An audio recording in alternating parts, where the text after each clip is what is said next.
Here I have WIKO Robby, and let me show you how to enter the testing menu on the following device.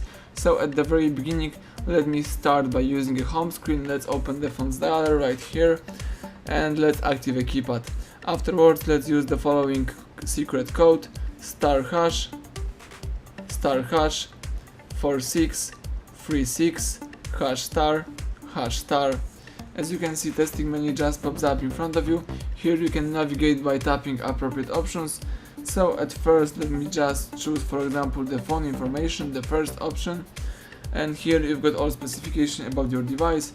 You can read such things as email number, the phone number, current network, the location, signal strength, roaming, GSM service, and other stuff. You may also run a ping test, or for example, turn off the radio. You can also tap more key in order to select radio band, view SIM address book, view fixed dialing numbers, get PDP list, enable data connection, and a lot of more.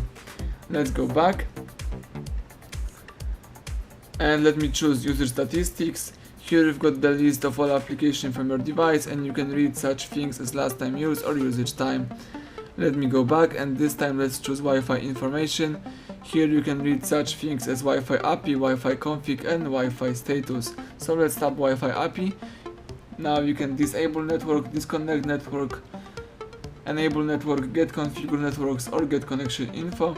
You may also go back and choose Wi-Fi config. Here you have the configured networks from your device. You may also choose the Wi-Fi status, when you can refresh all stats or run a ping test. Let's go back. If you would like to quit the testing menu, let's use a back arrow a couple of times. And now you are in a normal mode, you can use your device. Thank you for watching. Please subscribe our channel and leave thumbs up under the video.